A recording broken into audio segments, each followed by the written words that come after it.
안녕하세요. 저는 이비학원에서 연세대 국제형 ISE 국내고 전형 면접 준비를 하여 최초합으로 합격하게 된 송입니다. 저는 다른 1차 합격자들보다 저의 합격 소식을 늦게 알게 되어 합격 소식에 기쁨도 잠시 어렵기로 소문난 연대 제시문형 2차 면접 준비를 해야 된다는 생각에 혼란스러웠습니다. 허겁지겁 네이버 블로그들을 검색하던 중 이비학원을 알게 되어 그날 바로 문의를 드렸습니다. 제가 수많은 학원들이 있음에도 이비학원을 택한 이유는 블로그에 올린 예시, 영어 제시문의 주제 및 퀄러티가 좋았기 때문이었습니다. 수업 때도 블로그에 올리신 문제들처럼 질 좋은 문제들과 제시문을 통해 준비를 할 수 있어 너무 좋았습니다. 덕분에 5일이라는 시간 동안에 철저한 준비를 거쳐 실제 면접에서 저의 주장을 논리적으로 펼칠 수 있었던 것 같습니다. 이비학원만의 국제형 면접 준비의 장점은 크게 3가지로 요약할 수 있습니다. 면접 보기 5일 전 저는 연대 면접에 대한 정보 주제, 말하는 팁, 답변의 형식 등과 하나도 없었습니다. 하지만 이비학원의 장점들이 저의 무지를 알맞게 다 채워줬습니다. 첫 번째 장점은 바로 다양한 선생님들이 정해주신 제시문들의 주제였습니다. 연대 면접은 현대 사회와 밀접한 관계가 있는 주제들로 제시문을 구성합니다. 이러한 특성 때문에 면접 준비를 위해서 여러 시사상식과 현대 사회가 어떻게 돌아가는지 알 필요가 있었습니다. 심지어 작년부터 HASS와 ISE 전형의 면접 문제가 통합되면서 인문사회의 문과적 성향이 있는 제시문들이 제시된다는 소식을 듣고 이과인 내가 문과적 소양을 어떻게 5일 만에 키우지라는 막막함이 앞섰습니다. 하지만 이러한 걱정은 선생님들의 경험을 통해 고르시고 만드신 제시문들의 주제들에 대한 해설을 들으면서 없어졌습니다.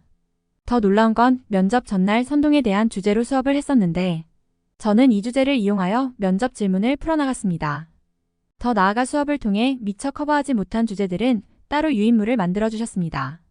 이 유인물에는 시사 개념들 혹은 이과가 접하지 못했을 경제, 사회, 사상, 이론, 시사상식들이 적혀 있었습니다. 이와 더불어 단톡방을 만들어주셔서 쉴 때 부담 없이 편하게 볼 수 있는 유튜브 영상들과 자료들을 매일매일 단톡방에 올려주셨고 올린 내용 중 실제로 민주주의 다수결, 원칙의 폐해에 대한 중우정치에 관한 내용은 실제 올해 면접에서 유용하게 활용할 수 있었습니다. 두 번째 장점은 면접 꿀팁들이었습니다. 면접 경험이 고등학교 입학 면접 밖에 없던 저는 어떤 식으로 면접 질문의 답을 구성해야 하는지, 어떻게 하면 논리적으로 동시에 효율적으로 대답을 해야 할지 막막했습니다. 또한 자소서나 생기부 같은 미리 알고 있고 예시 문제들을 직접 만들어 답변을 준비할 수 있는 면접들과 달리 영어와 한글 제시문, 거기에 도표나 그래프가 혼합된 제시문들을 받자마자 빨리 이해하고 짧게 글로 뼈대를 잡고 거기에 어떻게 살을 붙여 답변하는 순발력을 요하는 면접의 형태, 심지어 8분의 준비 시간을 어떻게 써야 하는지 5분이라는 답변 시간을 채워야 하는 부담 등은 처음 겪어보는 부분이라 어떻게 파헤쳐 나가야 할지 힘들었습니다. 이와 더불어 특히 도표 제시형 문제를 어떻게 분석해야 할지 의문이 들었습니다. 하지만 이러한 부분들 전부 수업 시간 선생님들께서 말해주신 팁들을 통해 해결해 나갈 수 있었습니다. 사회문제 해결 방안의 방법들과 와이하우 구조의 답변 형식 등은 제가 실제로 면접 답변을 할 때 쓴 방법들이었습니다. 세 번째 장점은 소수 인원 반 최대 정원 4명으로만 운영하는 수업 방식이었습니다. 면접 준비에서 큰 부분을 차지하는 것 중 하나는 실전처럼 시간을 재고 답변을 직접 해보는 것이라고 생각합니다. 선생님들께서 알려주신 꿀팁들을 염두에 두고 직접 답변을 여러 번 하면서 보완점들을 자신이 파악하는 것이 중요합니다. 여기서 제3자의 평가도 중요하다고 생각하는데요. 이때 제3자가 이비쌤 같은 전문가라면 더 좋겠죠. 이렇게 답변 연습을 하면 한 사람당 최소 10분 정도가 걸립니다. 따라서 소수 정예로 수업을 꾸려가기에 정확한 피드백을 받을 수 있어 좋았고 이러한 피드백들을 바탕으로 진짜 면접에서 마무리를 잘할 수 있었습니다. 이러한 장점들이 실제 면접장에서 어떻게 쓰였는지 구체적으로 풀어보겠습니다. 일단 본 면접 전 대기실에서 스케줄상으로는 저는 한 3시간 정도 기다려야 했습니다. 그래서 맘 편히 준비할 수 있는 시간이 있었기에 이비학원에서 나눠준 시사 프린트와 제가 만든 수업 요약본을 차분히 정독을 했습니다. 한 번 정도 정독을 하니 예상보다 일찍 안내원분이 준비하라고 알려주셨습니다. 시계를 보니 저는 약 1시간 30분 밖에 대기를 안 했습니다. 그래서 뭔가 집에 일찍 간다는 생각에 기분 좋은 마음으로 면접장에 입장했습니다. 제시문은 총 4개, 문제는 2개였습니다. 가 제시문은 민주주의 사회에서 다수결의 원칙으로 의견을 수렴한다는 내용이었습니다. 나 제시문은 영어 제시문이었고 하나의 일화를 통해 민주주의의 다수결의 원칙이 항상 맞지 않음을 보였습니다. 저는 여기서 전날 선생님께 들었던 선동의 위험성에 대해 떠올리며 다음 지문을 읽었습니다. 다 제시문은 현재 코로나 백신 접종률을 높이기 위해 미국에서 바이든 대통령이 할 수 있는 두 가지 방안에 대한 설명이었습니다. 첫 번째 방안은 보상책으로 백신을 맞으면 이에 따른 보상을 주는 방안이었고, 다른 하나는 강압책으로서 백신을 맞지 않으면 처벌하는 방안이었습니다. 마지막 라 제시문에서는 하나의 실험에 대한 소개였는데요.